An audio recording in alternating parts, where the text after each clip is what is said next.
What's up, everybody? I'm Lauren Fulmer. I'm Victor Dantas. And another amazing episode of the Talk About It podcast, or it's going to be. You'll have to stay tuned. You can figure that out for yourself. Today, our guest, we have Olivia Hoenig with us, right? Yes. Did I say that right? Yeah, you did, actually. Okay, I want to make sure. But appreciate you coming in and hanging out with us. We're going to talk a little bit about your journey through life and what you got going on work-wise. Yeah.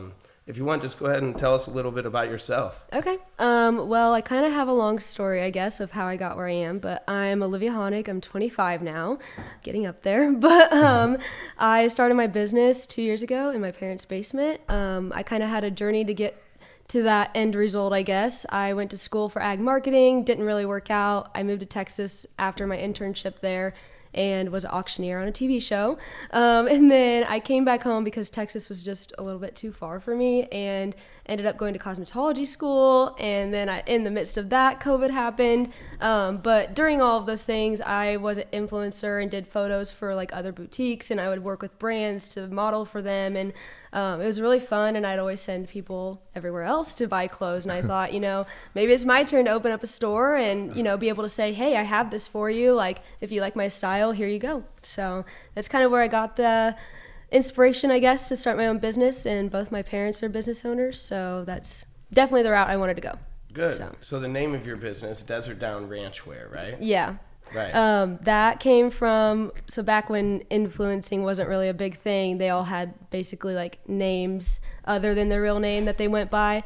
And mine was the Desert Down Lady. So I always said I'm a cactus in a cornfield because I love Texas, I love the South, but I'm here in the Midwest. So that's kind of where the name came from. And I just decided to say Desert Down Ranchwear. And then where'd you grow up? I actually grew up in southeastern Iowa, so right across Mississippi. Yeah. Sure. Okay. Yeah. How was the beginning of this store? How did you buy your products at first? In your mom's basement. Yeah, in my mom's basement. Yeah. Well, I moved back in with my parents when I moved back here. So I was in my parents' basement. I was making cowhide earrings actually at first and just selling them on Etsy because I was like, I don't really know if I can make this work. So I'm going to make things. That way I'm not investing a huge amount into like clothes at first.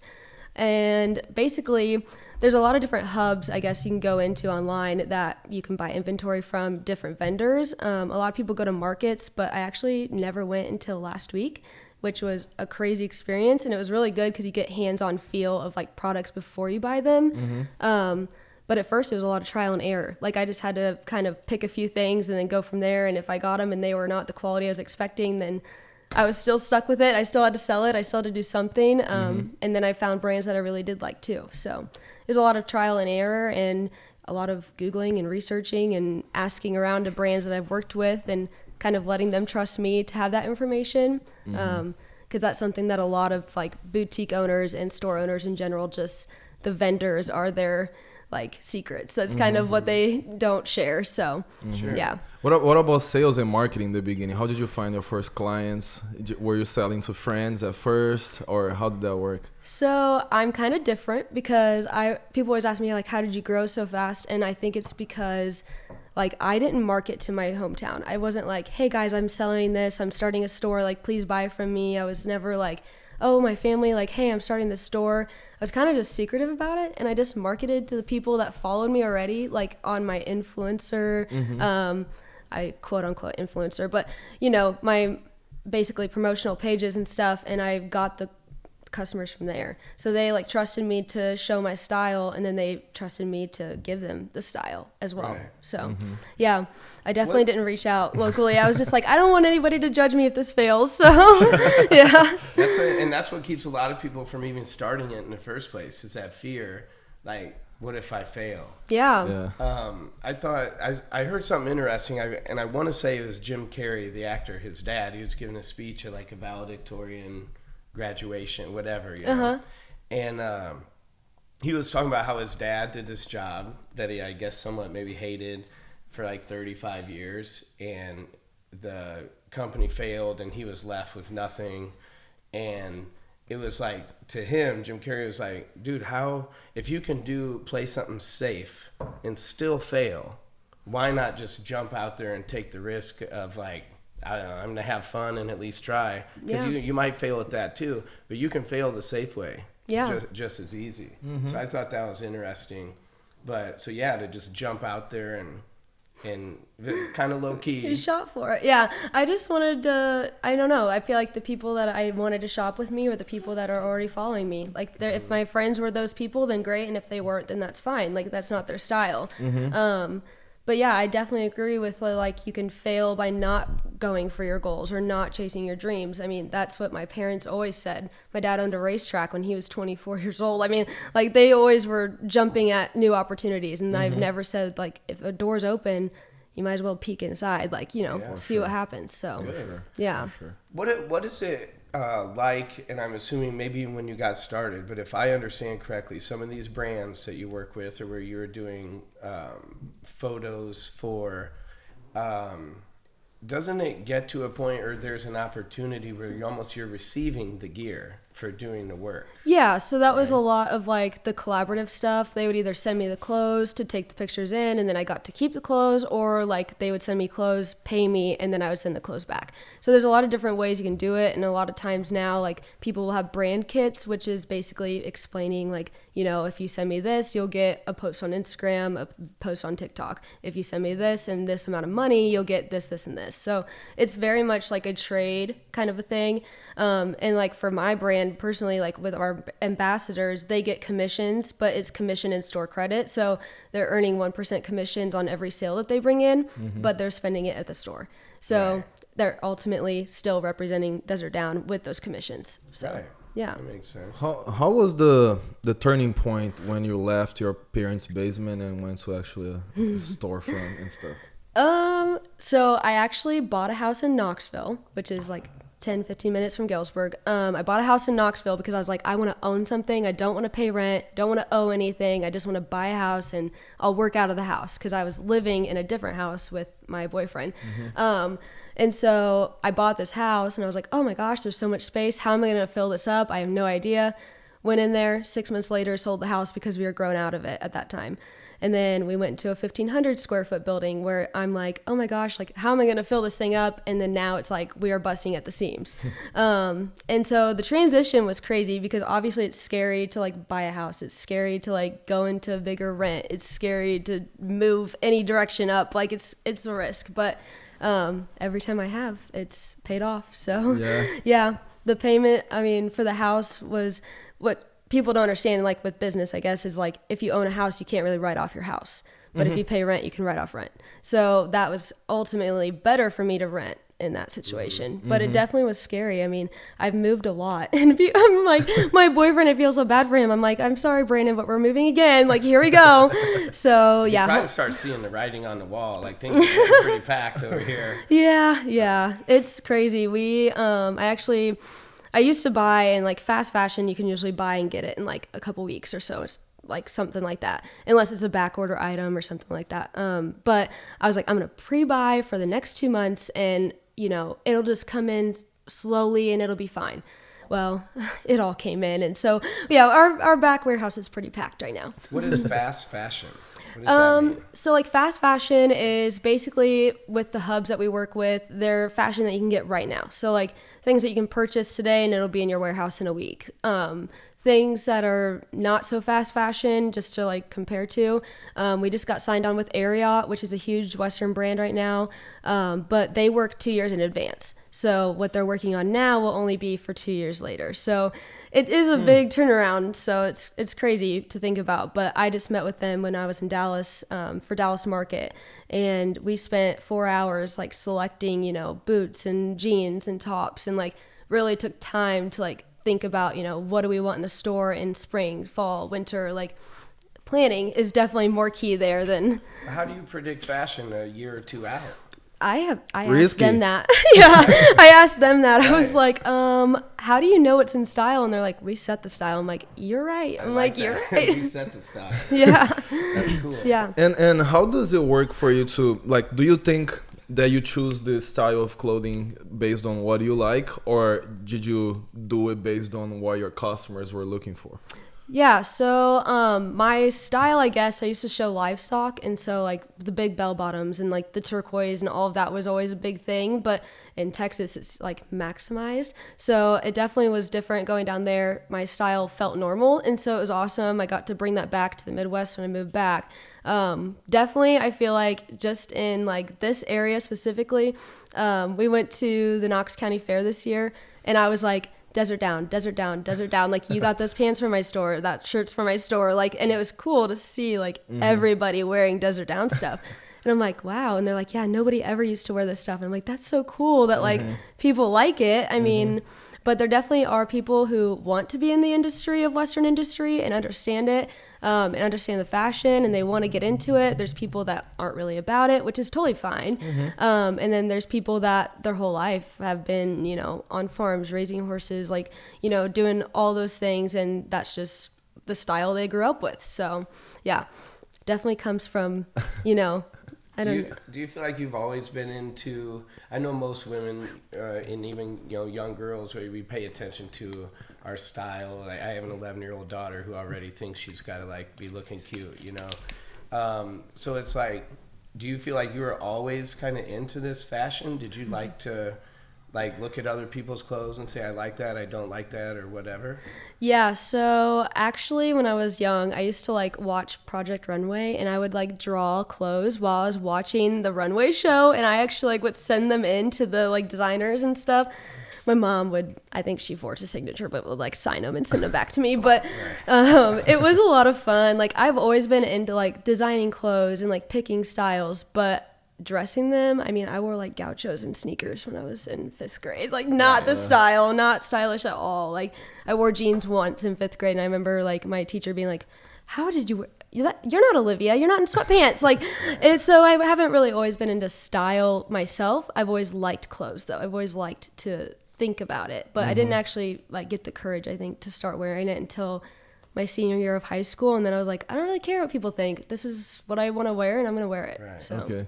So do you feel pressure owning your own boutique, selling clothes, and then like, so you're gonna run out to the store? Like, do you feel like, dang, I can't be seen out here not looking all put together? Do you know what I mean? Yeah, no, I totally get what always you like, mean. man, she's always got the cute stuff. Yeah. And then here they catch you, you know, in like some sweatpants and a hoodie or something, you know. Personally, I don't care. I know there's a lot of people that do, but like, I don't care. Like, if people saw me when I was like, you know, scooping poop in my horse pens and stuff, then that wouldn't be fun either. They'd be like, oh, she probably wouldn't think she's a boutique owner, but here I am in like sweatpants and an oversized hoodie, and my hair's on top of my head. Like, so, I mean, it's just, no, I don't really feel any pressure, especially like, I guess when I go out, I feel kind of pressure. I always feel like I'm pressured to wear my own clothes, even though I like other things too, but, definitely don't feel like I have to doll up all the time, which is I know good. just between society, I mean, you can just call it what it is. Like, women probably have more, like, we can get away, I can go out on a date and probably show up with, you know, something average, whatever. It just, women always seem to have more of that pressure, and mostly from other women. I always say women, most of the time, like, you're wearing these ridiculous, they look great shoes, but I know those are uncomfortable. I know you're not, Yeah. But you're wearing those shoes for another woman. I think girls definitely dress up for other girls. Like, sure. it's definitely a thing, yeah. Yeah. Even at like Dallas Market, it's a week-long event or whatever, and the girls will go all out, like dress to the nines, like boots and bling and all this stuff, like turquoise that's so heavy, it's probably like 10-pound necklace, like it's crazy. And I'm like, how do you wear that all day? And it's just because they want to look good, like they want to show off or show out, like make themselves feel good. I mean, it's part of it, yeah. And the guys think that they're doing that for them. Yeah. And it's usually they want the compliment from another girl. Like, oh my God, girl, where'd you get that? Yeah, when we were getting dressed, we're like, oh, everyone's gonna love these. I bet we get compliments on these boots, or we get, you know, maybe somebody will notice my necklace, and like it's crazy, but yeah, and they do. I mean, they do, yeah. Yeah. I'm a firm believer. If you look, you know, if you dress good, you look good, you're usually gonna feel good. Yeah. And then you're gonna perform better too. too, whether it's at work or just overall at life. I mean, Oh, for sure. I do believe there's a correlation there. Yeah. You talked about one of your jobs as an auctioneer. Auctioneer. Tell us about that. Oh, How gosh. did you start that, and how did you get good at it? Because I saw a video of Oh, you goodness. doing that, like on TikTok, I think. Is there a way for you to do something like that to show us how it used to be, or Yeah. So my dad actually got offered a job. My mom does graphic design, so we were doing these signs for an auction company, and my dad got offered a job there, and as their sign guy. Well, they're like, we can do more with you, so we're going to send you to auction school. So he went to auction school, and for 2 years, I heard him, like, auction off pancakes and road signs and all this stuff, like, literally anything just to practice. But there was no girls in the industry, so I was like, I'm going to go to auction school. So my junior year of high school, I went to auction school for 10 days, and in Iowa, it's 10 days long, and it's all day long, but it's a lot. And, got my auctioneer's license, and then I would compete in different things, and I actually met a guy who's on a TV show, and that's kind of how I got into that. And so in college, I was flying to Texas or Louisiana every other weekend and doing that on the how is side. auctioneer school? How did you you learn how to actually perform? Or Yeah. Yeah, so, I mean, it is hard because, like, a lot of people, like, it's for ages, like, 10 to, like, 100. I mean, there's a crazy amount of different, like, varieties of people there. But it was cool, and people from all over the world. It was a worldwide school, so I met, like, people from Canada, Australia, like, all kinds of things. And they were auctioning anything from, like, gallery art to farm equipment. So it was crazy to see, like, the wide range of things you could do. But you go, and they slowly teach you how to, like, integrate numbers with words, and then you do, like, tongue twisters. Like, Betty Botter is, like, the #1 tongue twister of auctioneer, and that's probably the video that you saw on TikTok. But it's cool, it's fun, and, like, it's challenging for sure. And everyone's like, oh, you can talk really fast. I'm like, no, I can say numbers really fast. Like, I can't. I've always had a great respect for auctions. I even love it. It's so hard. We do a radio auction once a year, and I'm always on the radio. But I didn't go to school. But I definitely, I don't know, I like going to hibba 25, can we get 30, 30, Oh, 30, so you 30, do it? 30, 35, can we get 40?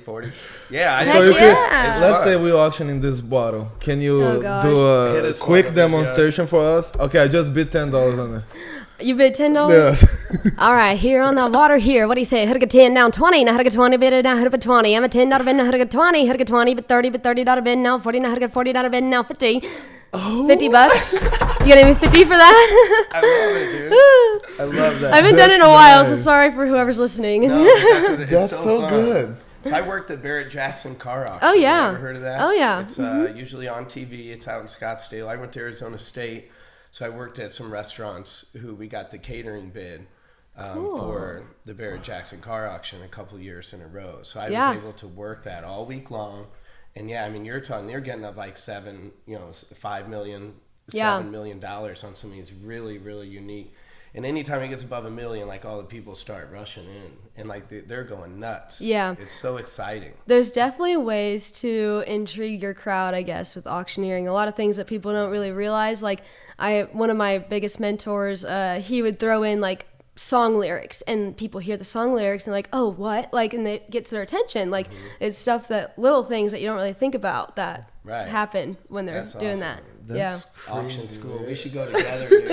We should go together. I love it. It's so fun. Yeah, for me that doesn't have English as first language. It's like, to me, that's almost impossible for me to do something Right? like this. Yeah, well, they teach No, I they can't. do You teach won't it in do it. Spanish down there. So Well, what's crazy, there's even a market for that. So, I mean, many organizations in the community, they do these auctions, fundraisers, and some of them, I was on the board of the Art Center for a while. We'd do an event, like, we'd pay these auctioneers to come in, and they would kill it. And they get a portion of all the proceeds. I mean, there's totally a market there. yeah, there definitely is. Like, in my small town, what was kind of, like, not so great about the industry was that, like everyone kind of expected you to do it for free. So it was like, oh, you're my buddy, like, oh, you're my friend, like, yeah, I am, but I'm wasting, like, I'm spending 5 hours here, like, you know, and I could be spending time doing this, and this. So it definitely is hard. It's a hard line to draw on that. But yeah, I mean, when you're getting paid, it's good. Right. Is it usually good money the auctioneers make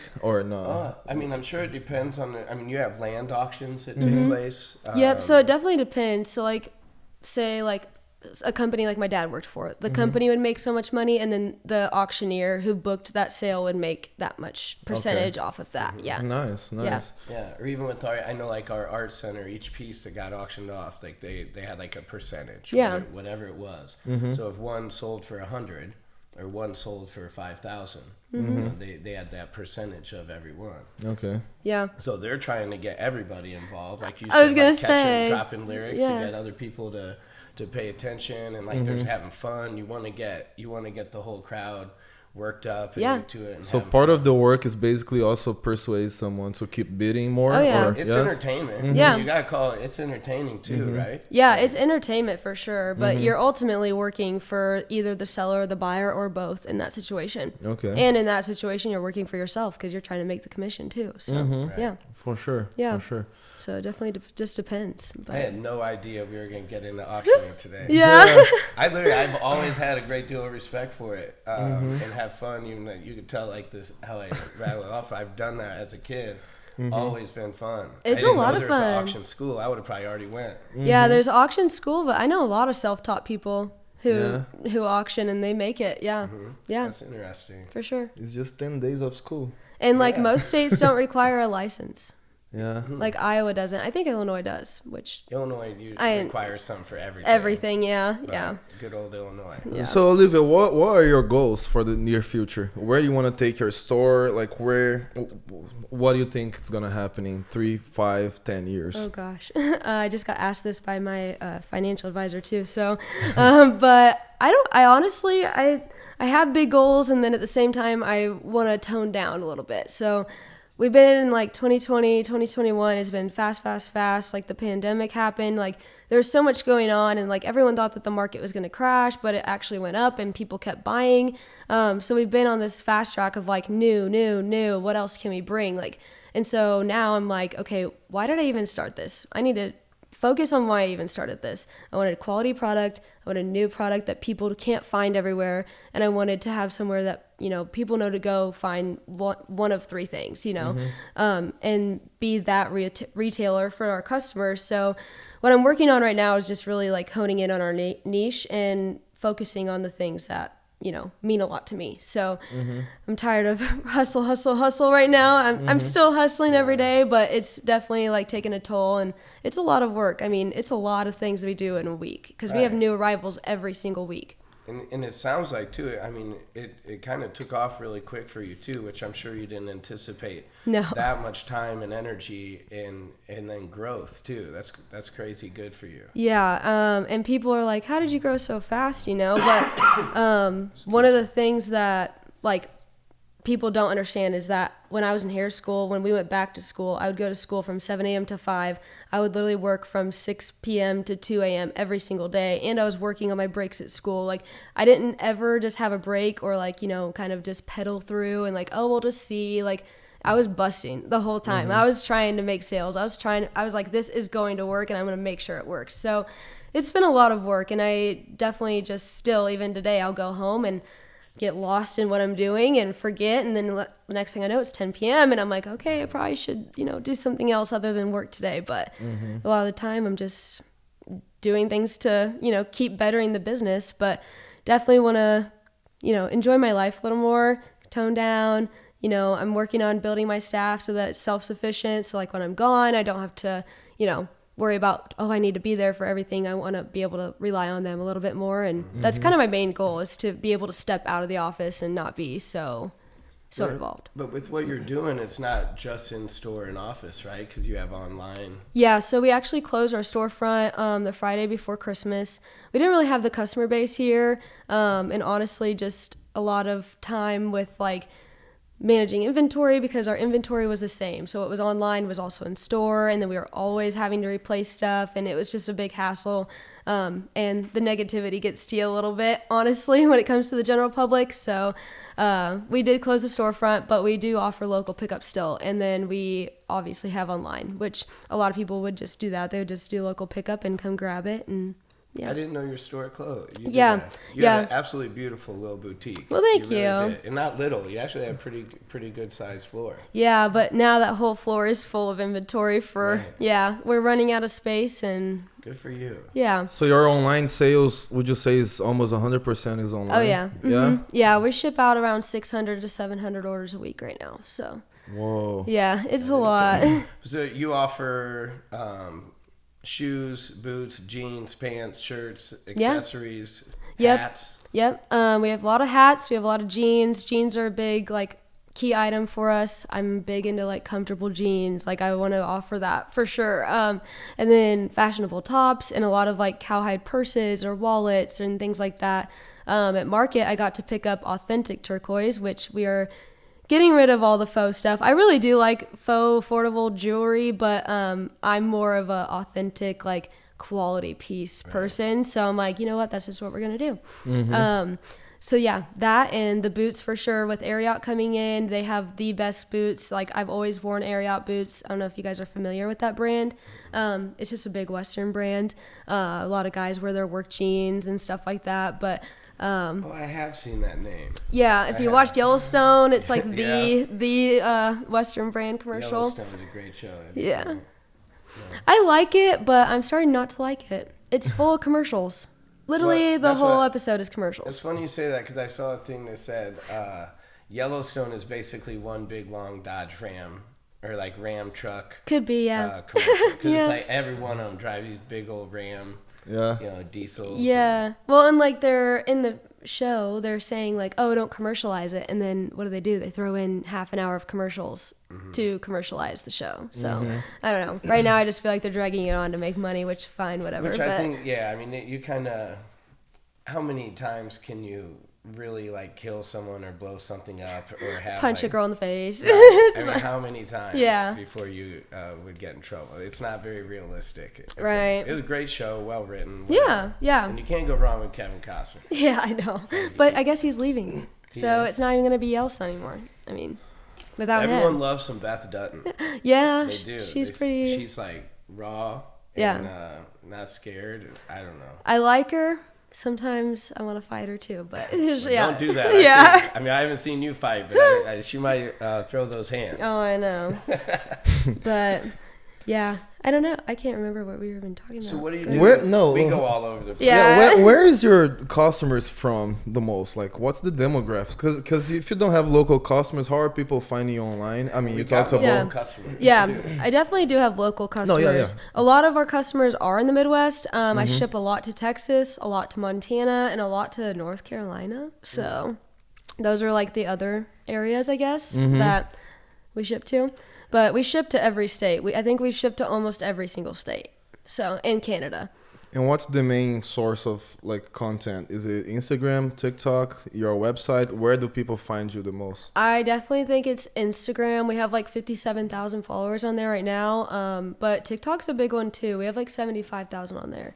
So, I mean, it's big and not. I mean, obviously, you probably know like TikTok, your video either blows up or it doesn't. Like, it's like 2 it's views. Either you have or... 3 views or 1,000. Yes. I don't know. I don't have TikTok. So I don't know. Oh my gosh. It's Like, all about the algorithm. The algorithm decides to deliver, they will. Otherwise, they will not show it to anyone. Well, it doesn't matter too if it starts getting shared. That's what will make it more. Or what, I don't know. honestly, I have no idea because like you can't really share TikToks unless you like share it to your other okay. platforms or like text, I guess. But I don't know. The algorithm controls the whole thing, literally. They give, let's say they give one video from Talk About It podcast and put for 100 people to see. If the retention rate is big, they keep delivering to other people. Like you go to the next level. If people engage, you go to the next level. People don't engage, they put it at the end of the line and then choose another channel to show. Okay. So basically, sometimes you put a video and then they show to the first crowd. Nobody engaged, you just have one view. while the next video has 2,000 views. Right. So it's all about the algorithm. Yeah, it's insane. It definitely like can either make or break you though, because I've seen a lot of like content creators that are just like, okay, I'm so done with this. Like, obviously no one's seeing what I'm doing, so why am I spending an hour making this video? Like, yeah, it's crazy. But we had one video, I had literally made the exact same video a week prior, and then I posted it again, a different style of video, I guess, but it got 2 million views, and then the video before got like 1,000. So I was like, oh cool. Like, I don't know what I did differently. Dang. Yeah, but the biggest comment was, I was showing people how to like tie their Western wild rags around there, and the biggest comment was, I can't stand that your hair is getting caught in the knot. And I was like, wow, cool. So this is what people want to see. But that helps the engagement. And people keep liking that comment, and other people, some people argue in the comments, and some of our videos on YouTube is like that. But that's good. It helps engagement. You know, it's crazy. Some of the stuff they say, I'm just like, who taught you, who taught you manners? I have no idea. But I always wonder online, like, how, if you had to wait like even 12 hours for it to actually get sent, I feel like 75% of comments, they would like go hit delete before the 12-hour mark. Oh yeah. But because you can just like, oh my god, that was stupid, or like, yeah, your hair is getting caught. Like, would you really say that if you had to wait and think about it for 12 hours? Right. People negative, man. They're ready to roast and kick you and tell you. That's all people do online. Sure. I know. Nobody's there to talk good stuff. I love to do that to my buddies. You know, like, I love to clown my close friends and like, right. I mean, yeah, you wait to roast one of your friends. That's different. Like, here, I don't know, people out here trying to either make a living or even just share something going on in their life, and then you just get. You're like, clowned. oh wow, thanks. I shouldn't have posted this. Yeah. And sometimes you post a video and it doesn't have any views for 5 days, and all of a sudden the algorithm delivers it. Yeah. And then 1,000, 2,000, 3,000. So we definitely see it on Instagram too. Like 1 minute we'll have 50 likes on a picture. The next minute it'll be 2,000 likes on a picture. It's crazy. When I was in Dallas, I had likes out the wazoo, like, of things on my Instagram, and then I got back here and it's like no engagement. So I'm like, is it because I was in Texas that like they pick up on where I am, or I don't know. Another question I have: do you think people buy from you because they also like your personality? They like you as a person, or how does that work? I definitely think so. Yeah. Like, everyone always says, like, you sell your story. Like, I don't know. I'm very, like, people saw that I was in my parents' basement, and then I got a house, and then I'm in this warehouse, and this is what's next, and this is how far it's come. And I feel like people like resonate with that, and they're like, I want to be like that, and they want to support someone like that. So I definitely feel like I back my company, which is another hard part of like stepping out of the office and maybe not being in control of so much stuff. Like, people want to see my pictures. I've tried using different models, and it's like whenever I posted their pictures, wasn't that much engagement, not enough likes, like, and then I post a picture and it gets all the engagement and all the likes, but that's because they know me and like they put my face with the brand. So it definitely is hard to like introduce more people into the brand. But yeah, I definitely think that they shop with me because they can relate to me, and I'm young, they're same age, like around there, and there's a storytelling behind the store. Right. That's good. Well, I think that's one thing a lot of business owners don't do enough is tell their story, in my opinion. You know, I've been in helping people with advertising and been in sales now for over 10 years, and so many business owners, like, they just kind of want to be like the guy behind the curtain. You know, I'm glad everything's going good, but I don't want to like be out here. Like, no, people actually love that. Right. Like when you go out to eat at a restaurant and the owner stops by and is like, hey, how's everything going? Why is that so huge? Because that, like, dude, it's not because they're cool and they're the owner or whatever, but it's that personal touch. You get to put a face with the name, and I don't know. I just think there's a lot of power to that. I agree.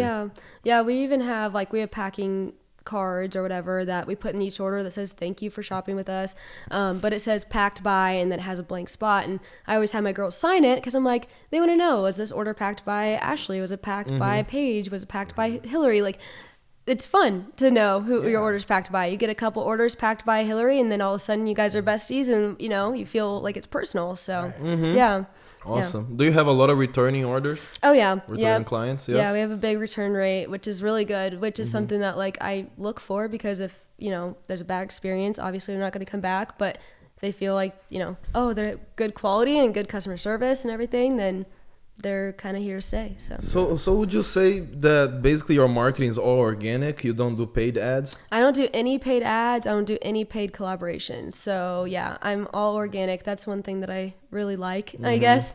I know that like the people who follow us and the people that are liking and commenting are people who actually are there to buy. So Do you plan on staying like this, or do you plan on doing a like scale in a 100% miles an hour, like basically putting more money in paid ads? Do you think about that or not? I do think about it. Yeah. I'm not the smartest about, like, I'm not educated, I guess. Like, I'm not really sure how to go about it or like what the best ad would be or anything like that. I see ads that I like from other brands and they definitely get me. Like, so I'm like, how do I make it like that? Or how do I replicate like something that's similar? I don't know, but I definitely need to check into it more. Okay. For now, I listen to a podcast. It's called The Boutique Chat, and it's basically she's there to help like boutiques get started, and she talks about issues that you come across and all this stuff. And she has a whole thing like you can sign up to go to seminars with her and stuff like that. But anyway, she talks about like quality customers over quantity. So even though I only have 57,000 followers, maybe my percentage is 40% are true customers compared to somebody who has like 100,000 followers and 5% are the true customers. So it's nice to know the percentage there. For sure. Yeah. For It sure. seems like you're doing good on your own, so I give yourself more credit than saying you don't got it, because Yeah. I mean you're doing something right. Well, thanks. So what do you do in your free time? Like you get to check out from work. I'm hardly ever checked out, but I mean, summertime, we have a house in the Ozarks, so I go down there and we like to boat and cruise around. Me and my boyfriend both play instruments. He's a drummer. I play guitar. We sing a little, have fun doing that.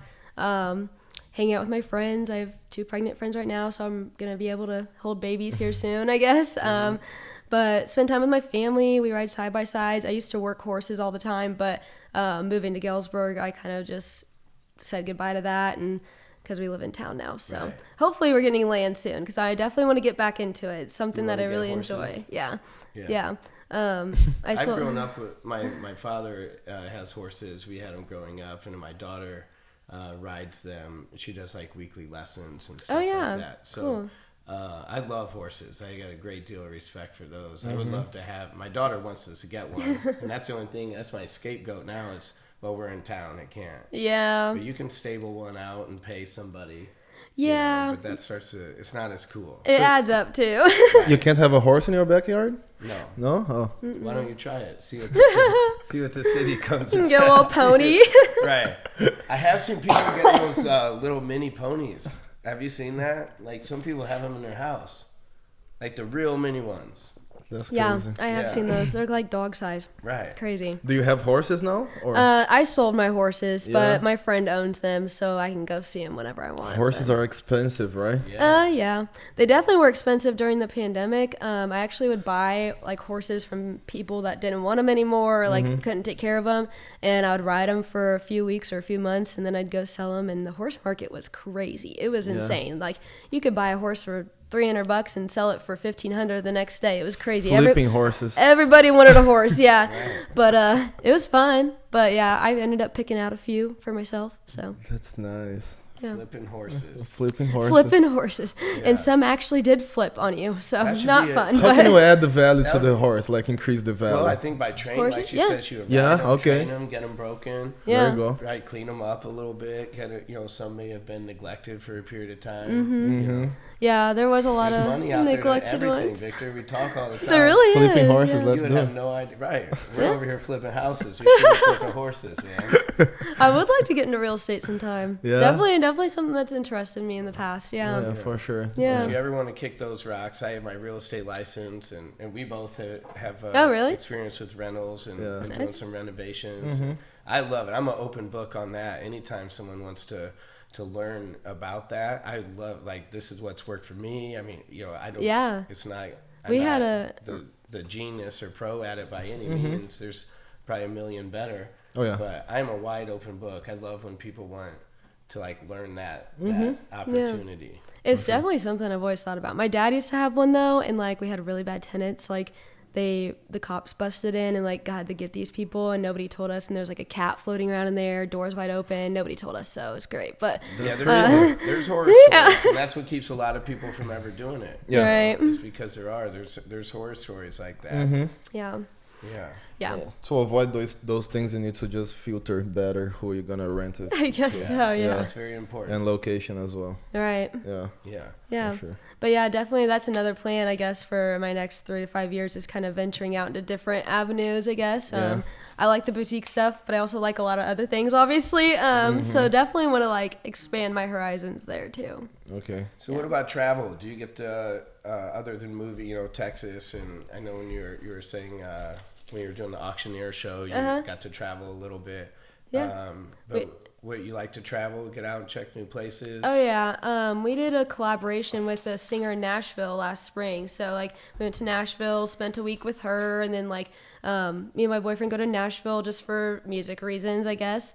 This year we're going to Arizona and Dallas Market. I went there. I do like to travel. I kind of just go wherever. Where are you going in Arizona? I think Tucson area. We're gonna kind of just venture out everywhere, but. Yeah. Check out Sedona. Sedona? Okay. I would highly recommend it. What's there? A lot of red rock.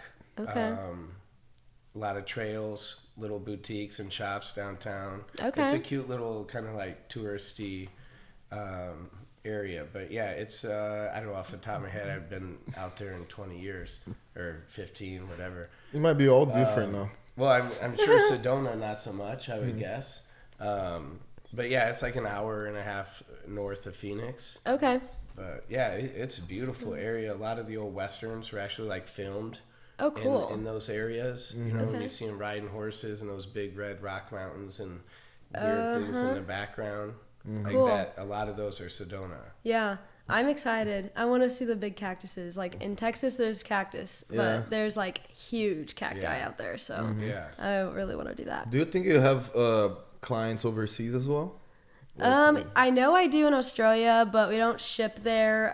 Okay. There's just a lot of fees and a lot of like border fees right now, and they're always mad that I don't pay them, and I'm like, well, I mean, you're wanting the product, so like you should pay them. So it's just like a kind of a mess right now. Yeah. Even for like Canada, I think it's like $30 to ship a T-shirt there. Yeah. Yeah, so it's really expensive. So what is Amazon doing, or how do you? They charge more too. Yeah. I mean, if there is an Amazon in their country, it's just expensive shipping. Yeah. Yeah, I do that because of the Etsy store. Oh yeah. That I have. Yeah, some people in England orders it. So to send a small frog, a wooden frog, like that. Yeah. Very light, like small box is like $25, $30 to send. Yeah. It's very That's expensive. like 5 times what they're paying for. Yeah, and some people pay for it. Right. Yeah, well, and Because like they can't find it there. Right. So it's all about the product. yeah, the people in Canada, they said that even like say a T-shirt's like $10 here, they'll say it's like $35 there. So like the price is different because like their suppliers, their Targets, whatever, I guess, I don't know what's up there, but they have to pay the shipping from wherever it's coming from. So they still have to pay for it. It's crazy. Yeah. Shipping is definitely like one of our biggest expenses. For sure. Yeah. For sure. Do you guys have a partnership with USPS for them to pick the boxes at your place? Yep. Or, yes? We have discounted rates just Yeah. because of like the back end that we use for our website. They automatically already have a partnership with the USPS and UPS, so they get discounted rates. And then we have UPS and USPS come twice a day, one to drop off and one to pick up. So Nice. yeah. Man, you guys are moving and shaking. Yeah, we have too much stuff for them to just pick up, I In guess. the right direction, for sure. Yeah. Yeah. Well, good for you. Yeah. Now you just need to dump a lot of money in paid ads and reach the entire world. Well, that's what she just said. She's trying to slow and chill. Maybe you can hook me up. Yeah. Yeah. Let me know if you need help from Clear Profits. We can Yeah, I do. definitely help. I do. Yeah, definitely. For sure. Yeah, there's definitely a lot of things we can work on. I'm always one of those people that, nothing's ever perfect. There's always something to work on. So we're definitely going through that right now. I want 2023 to be pretty clean, easygoing, and I just want to be a well-oiled machine. That's one of my goals is to, have a system and put it in place. But There you go. yeah, boutique-wise, we're going to be offering a lot of new stuff and a lot of high-quality stuff, and I'm excited.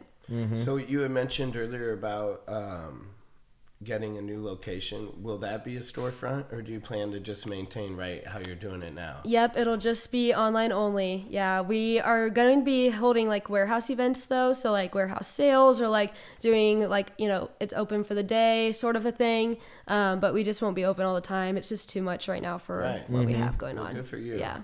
Well, and hopefully this year you can kind of, like you said, just that should help, not having like traffic coming in at random times. Right. Be able to step back and just kind of refocus and regroup and get right back where you want to be. It sounds like you've got it pretty well dialed in. Everyone always says that, but I do not feel like that. Well, hey, fake it till you make it. You know, I guess so. Whatever. But no, it looks like you're doing a good job. I would wish you nothing but the best on that going in the future. You. For sure. So.